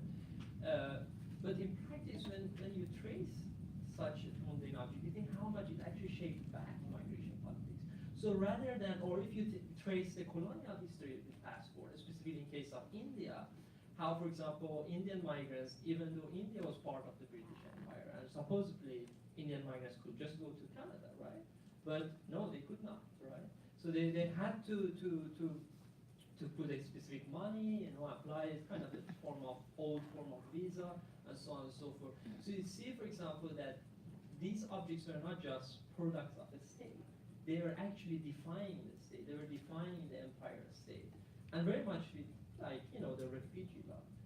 When you think about how basically what in 1920s we had also then back then we had the notion of Russian refugee crisis, right? Now we're talking about European refugee crisis, but in 1921 we had this problem of called Russian refugee crisis. People were deprived of their nationalities after the revolution, and then a group of diplomats started thinking about how we can solve this issue. So instead of thinking how nation-state building is the practice that produced refugees, they came with this idea: what if we design a new passport for these people? So they shift the question from the actual question was that it's the nation-state that produced refugees, right? Those who lose the right to belong to a national community become refugees. So they came with the idea of designing a refugee pass, right? This today is dominant. And you see how much refugee law was shaped by this idea of designing a passport. So again, my point is that the objects don't simply represent, or they are not only this instrument of certain policies or ideology, they very much strongly shape back, they participate in the production of substance. Yeah, by all means. So I'm gonna own the fact that I'm a semiotician as well as an anthropologist, and say that this is also really fascinating to me because in this idea that language speaks, right, but it's part of the praxis. Those passports are part of that language that allow us to think in certain ways or create the ways that we think. They're not just responses to it. And the same thing that you're talking about, these are actually things that allow us to think in certain ways and cut off other ways of being able to think. And so in that kind of speaking, in that kind of semiotics, the language of the passport, right? You're creating the pillars of the structures that we live underneath, and both allowing and disallowing ways of thinking about them. So maybe we've got about 20 minutes left before you head to the 7th floor or wherever. But if people had questions, I'm happy to entertain them. That, you know, Lisa's got microphones to wander through the audience here. If people, We just need you to talk into the microphone because for the live streaming. questions? Hi, this is not necessarily a question, but an observation about what Adrian was talking about, which I was very fascinated about. The whole thing about the blackamoors, now they're not just merely objects, but they are also can be seen as figures of aspiration. If you think of Monica Miller's discussion about the role of clothing, the transfer of nakedness or some makeshift clothing into a kind of formal uniform that maybe the blackamoor always took. It was also seen as a kind of social transition. So that the representation in, whether it's in glass or, you know, porcelain, it's also about a certain kind of fluidity in terms of status, because that person is no longer purely a kind of primitive African. It has become a primitive African who's become westernized with the possibility of moving into another place. Yeah, and that is a very interesting aspect of it. A lot of these are based on court habits. Right. That because they were dressed in finery, et cetera, they were looked upon as having a higher status, et cetera, but then they become kind of objectified in these things. And the people that, this is another problem with understanding about makers. I mean, we don't know who made them, certain ones. And I'd say there are workshops in Italy, in the Netherlands, and in England, France, that are looking at them as kind of representations, rather than in giving them any kind of, I have to think about that, about intention, because we don't know about intention. And so what happens is when you look at a lot of them together and where they end up and how they're seen, then that's how I start interpreting them. But some of them are naked and have chains and are looking like savages, and that's another type. So I think that the whole issue of sartorial issues are very important. And Monica Miller's like talking about dandyism, right? Isn't that the book? Yeah. Other questions?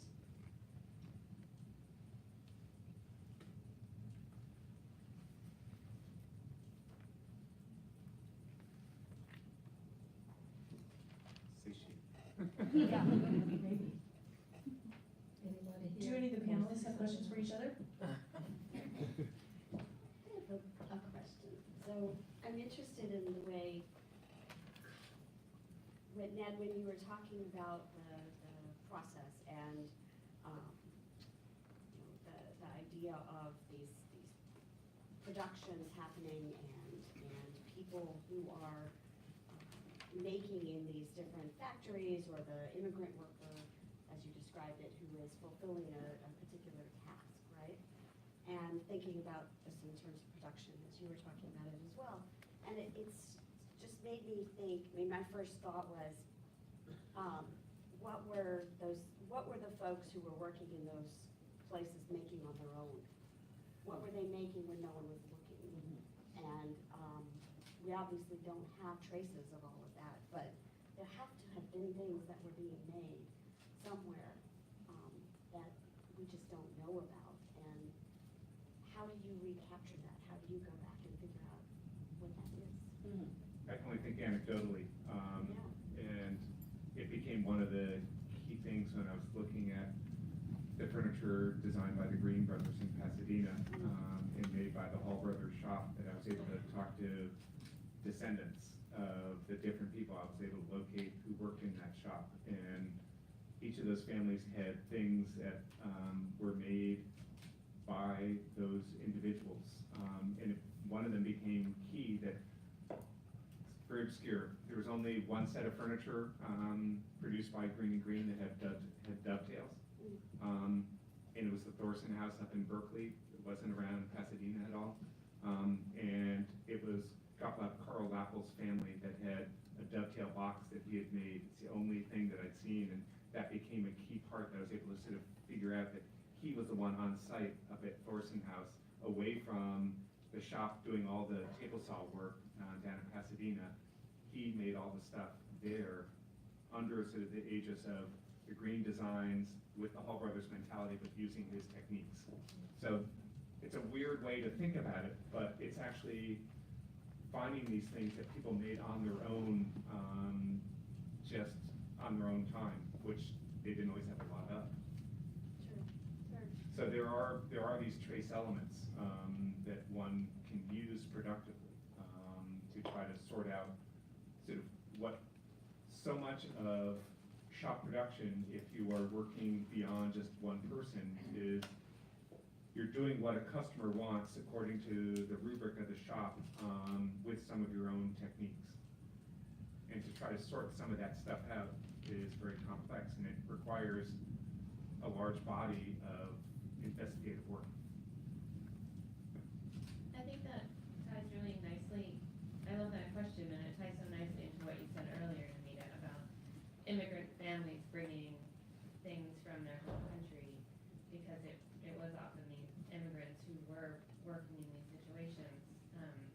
So I think that there is probably a really lovely paper exhibition lurking in those comments.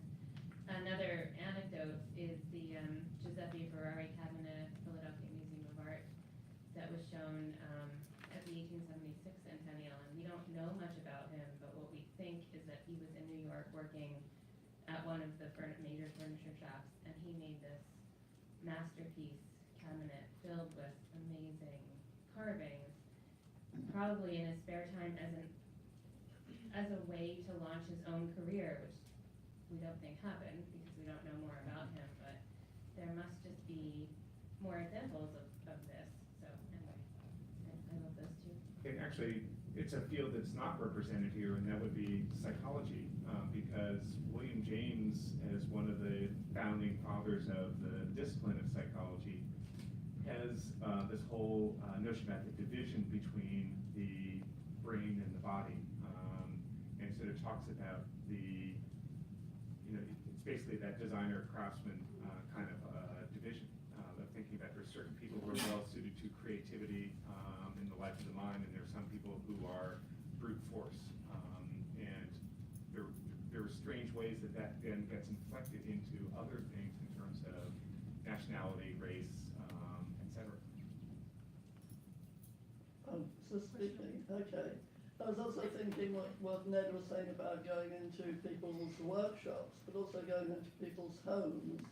And when I was doing some oral history around, I guess at least second generation, some even third generation Jewish immigrants in the East End of London, and what was always called the slop end of the trade, but with enormous craft skills.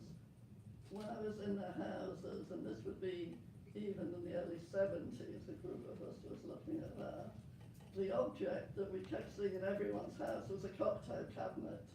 And that was what, and they all said, oh, it was the wife wanted a cocktail cabinet. But that was also what they kept. And that was what still had pride of place. Yeah. And I think that's, that's, I think, a nice example of what were they doing for themselves and things, and actually quite different, and often quite fancier than some of the work they were doing at home as well. Yeah. Be interesting to know whether they were taking materials home with Well, them. yes, Sort of, yes. I mean, yes, it becomes a subversive thing in many different ways. Yes, definitely. We have a question here.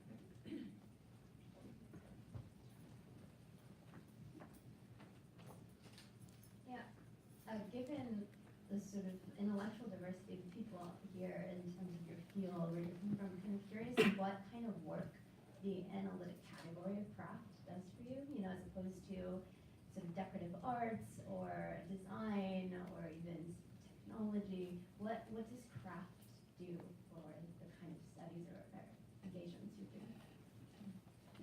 It allows me to bring in people and stories that are not the master narrative version of art history. Just I- fundamental. It's an accident for me, but a really lovely one, and one of the reasons why, the words are so important. When I went to India, I studied language in Udaipur and wanted to go see, people making cloth in Udaipur, and they said, no, it's not traditional enough here, you have to go to Jaipur.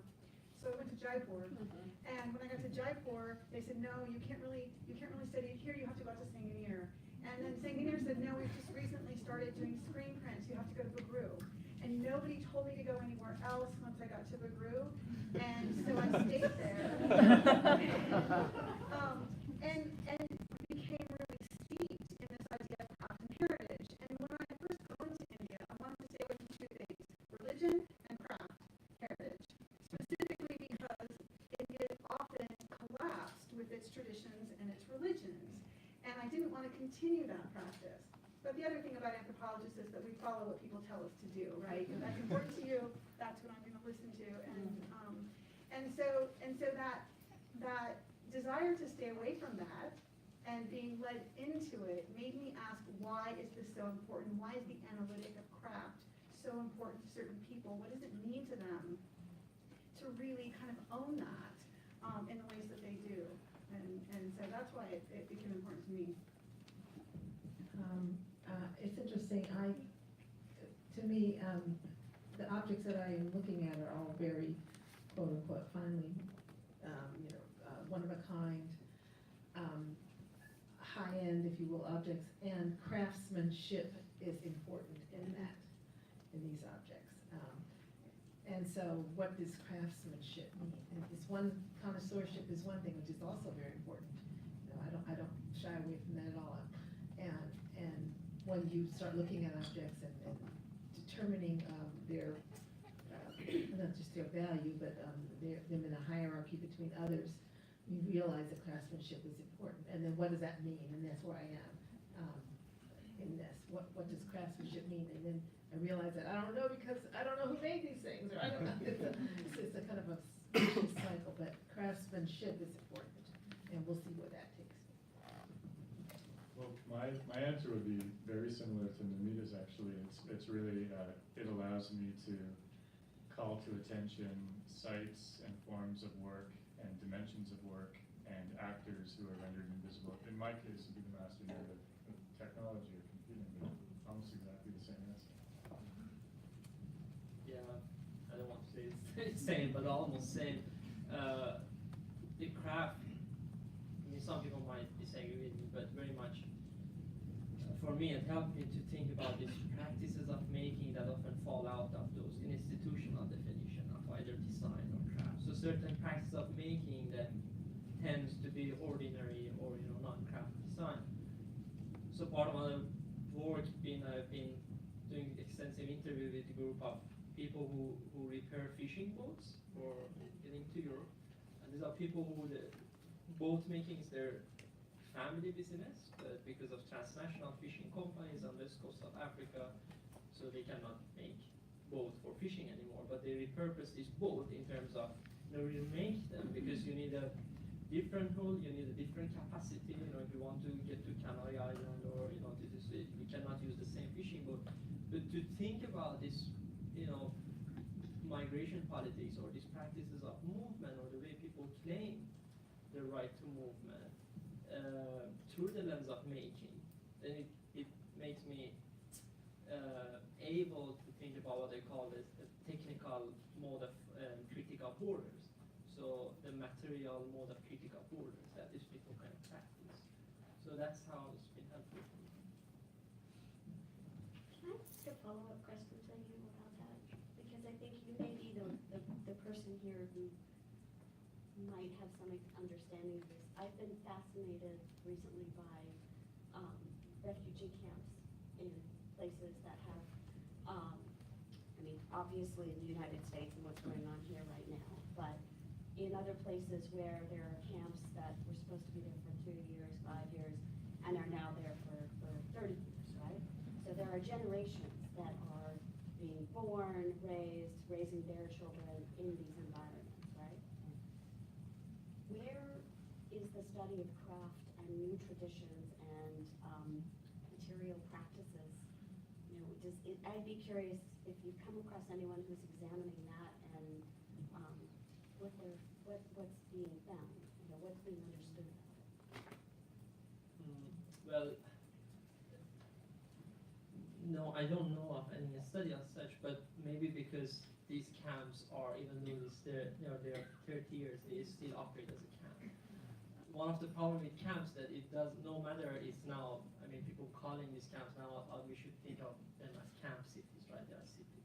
But they are not sitting in the Greek terms of the police. They're very much a policing state. So one of the problem of camps is that often tends, no matter is there, all the camps, as you said, is being put up emergency, but tends to be permanent. And one of the reasons they become permanent is to actually humanitarian practices and humanitarian design. You know, once you design a new shelter that's supposed to stay for 10 years, you automatically, you know, make this permanent. And that means that camp often doesn't allow for political subjectivity. The camp, Michel Eiger, he's an anthropologist, has written a lot about camp, and he says, basically, he quotes one of the Médecins Sans Frontières aid work and said, the camp doesn't need democracy to function. Right? And that tells a lot about what kind of possibilities, you know, allow for people to, you know, practice in camps, you know, different material practices. But I know, you know, philanthropy has been doing this. IKEA, for example, now they're putting up this idea of social entrepreneurship in a camp in Jordan. Very problematic, right? I mean, we don't know what kind of labor protection people are going to have, but people are going to produce crafty objects for IKEA in a camp in Jordan. And it's been celebrated, of course, but, you know, yeah. Well, and many of these places do end up with their own economies, right? And so, and there's making involved in that in the same way, you know, people return phones and, you know, these small cell phone places all over in, you know, quote unquote temporary, you know, spaces. So there's making involved in there, and we are studying, you know, the sort of economies of these kind of places, but not, I don't think, in a way that really brings out the idea of craft. I think we almost have to have distance in terms of, you know, think about the Japanese internment camps in World War II. You know, that's been one of the few places that people have started thinking about the internal economy and what's the role of making things, of manipulation of materials. No one's done any, you know, and obviously some of the concentration camps, there's been all the archive work as well, but it's sort of like World War II is, do we need critical distance from it to be able to, because it's uncomfortable. Just quickly, another anecdote in relation to making the camp. Yeah, there is an economy, even like, you know, Calais in France, there was, you know, one of the camps that people, you call it self-settlement jungle or something, but I mean, French police tore down the camp, but it was the economy going on, and people put up barbershop, you know, restaurants, you know, cafe and all these things, and they came up to build things themselves. This goes back to this idea of, I don't know if anyone familiar with Shigo Ban, a famous humanitarian architect that won lots of awards, right? It's celebrated figure. There is the typical UNHCR tent that we know today that's used in lots of emergency situations, designed by him, and won lots of awards. But there is an interesting story behind that in terms of craftsmanship. That first time the refugees from Rwanda in a camp in Gimbele, they were given textiles and iron pipe as the structure and textile as the roof for the shelter. But what happened? These refugees ended up selling these iron pipes in the nearby market to gain some dependency on their financial situation and to start cutting down trees, right, to make the structure. UNHCR found this problematic because UNHCR argued this leads to deforestation of the camp. Why the deforestation started when UNHCR decided to make a camp there, right? So it was a question of who has the agency to deforest. And Shigo Ban, the genius designer, come with that idea of using cardboard pipe, right? something that people could not sell, something that people could not do anything To maintain control. Yes. So this is celebrated humanitarian design project. So again, how much of this design, take over the agency of those people who, they figured out their own design and independence. I think we have time for one more question. Catherine, do you have the mic? Yeah, I do. Actually, just to follow up on that, recently the Design History Society had their conference here in New York on design and displacement. There was a very, very interesting presentation about Japanese temporary shelters and comparing and contrasting those which were metal prefab versus those that were based on wooden joinery systems and that actually could be dismantled and relocated versus the metal ones that could not. And I'm happy to provide that information. It was really a fascinating project. My question is, I was really interested in the way you all were talking about these questions of authorship and collaboration. And I'm wondering if you could talk some more about, in your own practice, one of the things that we found in putting together the symposium is we really wanted people from different disciplines, but how those disciplines practice their scholarship and how what curation is and what photography is. And Steve, you mentioned your co-author who's here today. If you can talk a little bit about how actually is your own scholarship practice and formed, and how that's impacted by essentially the structures or disciplines within that you work within.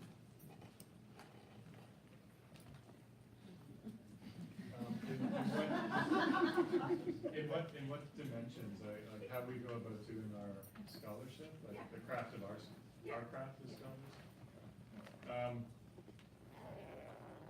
Well, for me, the field that would be relevant would probably be more STS than information science, because information science is this completely weird grab bag. Although it's a fascinating cross section to sit at, because and this comes up all the time around everything we do when you review colleagues for tenure or promotion or things like that.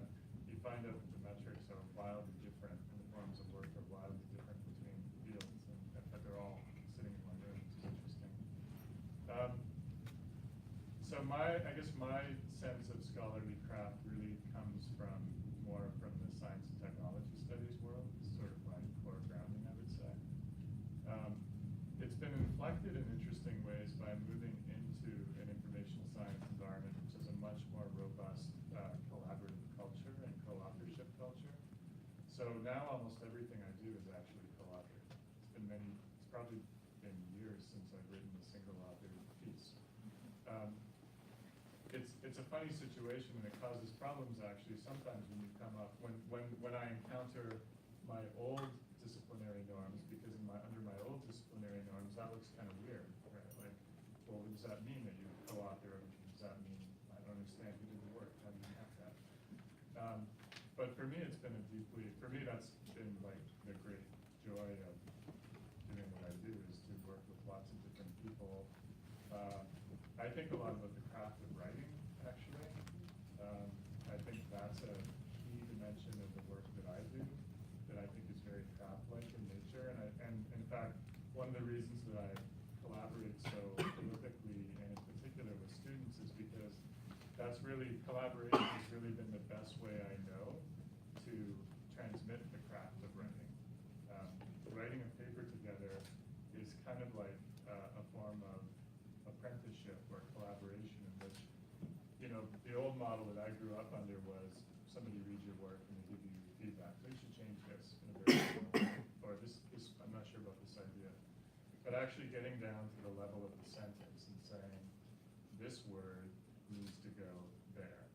There's one word out of place here, that word has to be moved, is, for me, crucial to the craft of writing and shaping the nature of the piece. So for me, that's just been kind of a lucky discovery. It wasn't really in my own background and training. It's not really how I was trained as a grad student, but it's become central and a great joy, really, the way I work now. It's not always a joy. Amy's laughing. She's thinking of the paper. But for me, it's been wonderful. Amy can give you the backside. Me also. Yeah, I was thinking the same. Like the craft of scholarship or the craft of research. Steve teaches a lot about ethnography, how do you get people to tell their story and then represent that story with authenticity and honesty. Thanks, Steve. I'm gonna, because that's, oh, go ahead. No, I work alone, unfortunately. On this project, I'm a curator, and curators, I do a lot of collaboration there, but working alone, and that's a problem. But for this project, I'm so territorial about it. I'm gonna continue to finish it. No, really, I am, but I think there are issues with that, but I definitely work in that traditional model of working alone. I was just gonna follow up on that because that's what I do is ethnography, and it's built into the sort of post-colonial history of anthropology to be reflexive and to understand that authorship, that objectifying is built into the grammar of authorship, right? So I write about you objectifies the thing that you write about immediately, just in the grammar. And so how do you, so the first thing is really to kind of just own that authorship is a form of objectification on its own, and it's built into it. I do a lot of writing with other people and collaborative writing.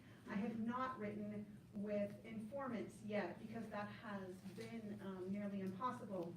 But one of the other ways that anthropologists try to mediate that idea is that if I write about you is written into the objectification is written into the grammar, then we also write about ourselves. And so we often get criticism for putting ourselves into the story, but it is in fact a kind of a reply to that question, to put yourself then also into the story with the people that you're talking about as well. I collaborate in a number of different ways,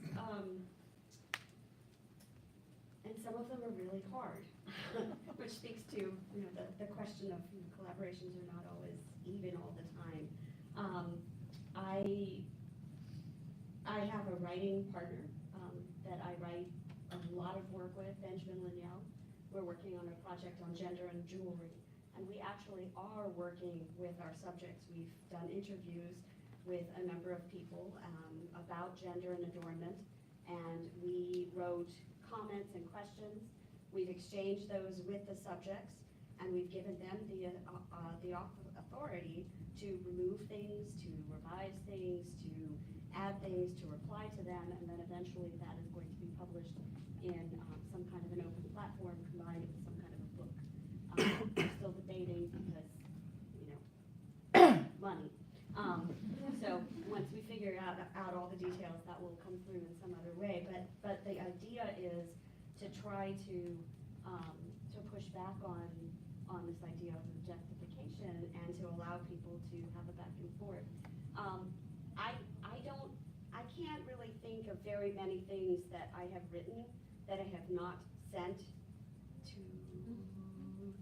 maybe 10 of you in the room that I sent things to on various occasions and asked for feedback and comments and questions.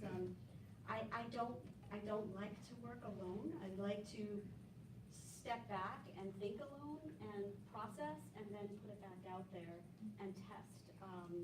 And I think in some ways, maybe this is why curatorial work was particularly exciting for me, is because it's a way of applying ideas and interacting, and it's very, it satisfies the extrovert that wants to engage people in the processes. But I also try to be very sensitive to naming who I work with in different ways. So ultimately, I would say that the essay is signed by me because I did the writing, but I always mention the people who I've talked to or who sent me feedback and said this word needs to go there. A lot of times it's my sister, because she's the most brutal editor you can imagine. But you need to have I think you have to have a couple of people that you trust to give your work to and to bounce ideas off of. Otherwise, we reinscribe this sort of ivory tower thing, and at some point, you share things in different ways. You have conversations. Oh, I share a lot of my work in that.